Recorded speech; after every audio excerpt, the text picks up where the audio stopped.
Salve, salve, galerinha! Bem-vindos para mais uma aula de História e dando continuidade ao primeiro reinado. Hoje a gente vai falar um pouquinho sobre as políticas adotadas pelo nosso imperador com relação ao mundo, a política externa. Lembrando que, a partir do momento em que ele proclama a independência, ele precisou resolver alguns problemas internos. Na Bahia, Grão-Pará, Cisplatina, para garantir o reconhecimento da nossa independência, primeiro internamente. A partir desse momento em que ele consegue manter a unidade e ser reconhecido como um monarca por todo o Brasil, ele precisa começar a estabelecer as relações desse novo país com o mundo. E a partir daí, ele precisa que outros lugares também reconheçam a nossa independência. Vários países serão extremamente importantes para o reconhecimento dessa nova nação, dessa nova monarquia. A gente pode, por exemplo, falar sobre Daomé, um reino africano que vendia africanos escravizados para o Brasil. Ele é um dos primeiros a reconhecer a nossa independência, por um simples motivo: eles continuavam querendo vender negros africanos para serem escravizados aqui no Brasil. Então eles tinham um interesse puramente econômico, assim como os Estados Unidos, a Inglaterra, que vão participar desse processo também de reconhecimento, sempre visando os seus próprios interesses. E vamos começar então com os Estados Unidos. Ele reconhece a nossa independência no dia 26 de maio de 1824. Porque eles eram bonzinhos? Não. Existia naquele momento uma doutrina chamada Doutrina Monroe, que era um conjunto de preceitos diplomáticos, de ideias diplomáticas, elaboradas durante a presidência de James Monroe, que visava evitar a recolonização dos países europeus nessas nações que estavam tornando-se independentes. Sob o lema América para os americanos, esses estadunidenses, na verdade, eles buscavam romper essa dominação europeia sobre esses países e eles passarem a se tornar a nação dominante.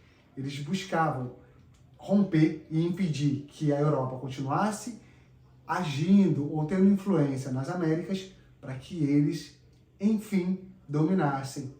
Vai demorar um pouco, né? Isso começa no século XIX e após a Primeira Guerra Mundial, os Estados Unidos se tornam a grande potência mundial.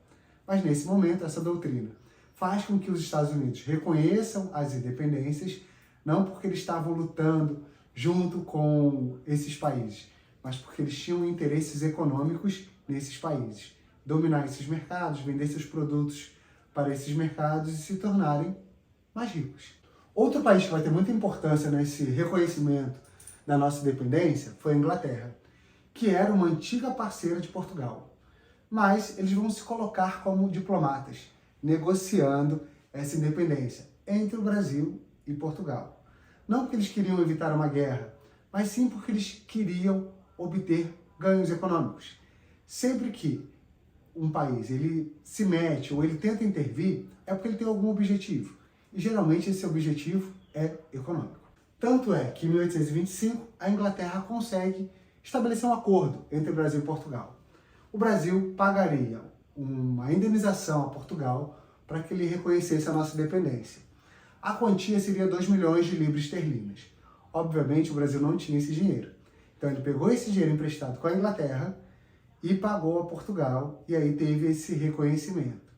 Então, Inglaterra, além de mediar diplomaticamente, ela já saiu vitoriosa nessa negociação, porque o Brasil já começou o seu novo império, esse primeiro reinado, com uma dívida com a Inglaterra. Óbvio que era importante que o Brasil obtivesse esse reconhecimento de soberania das cortes portuguesas. Mas a Inglaterra ela não fez isso para evitar uma guerra.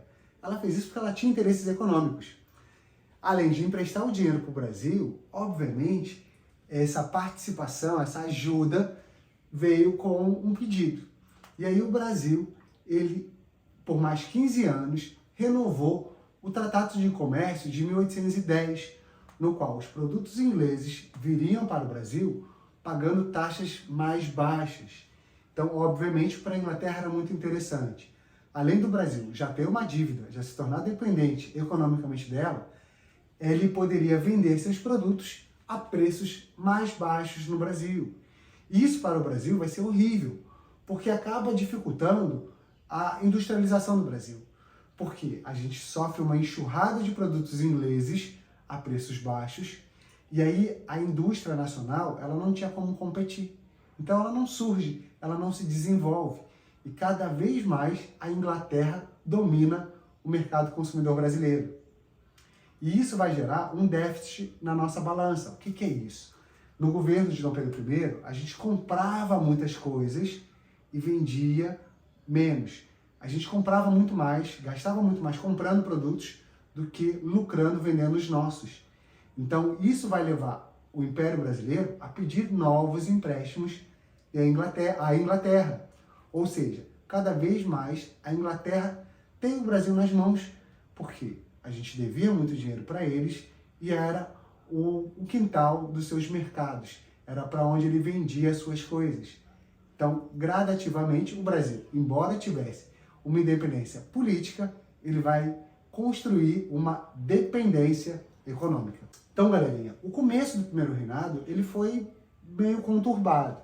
Dom Pedro I teve que resolver conflitos internos para que se mantivesse a unidade do país, para que todos os estados reconhecessem a independência, porque tinham muitas tropas portuguesas que eram contrárias a esse rompimento.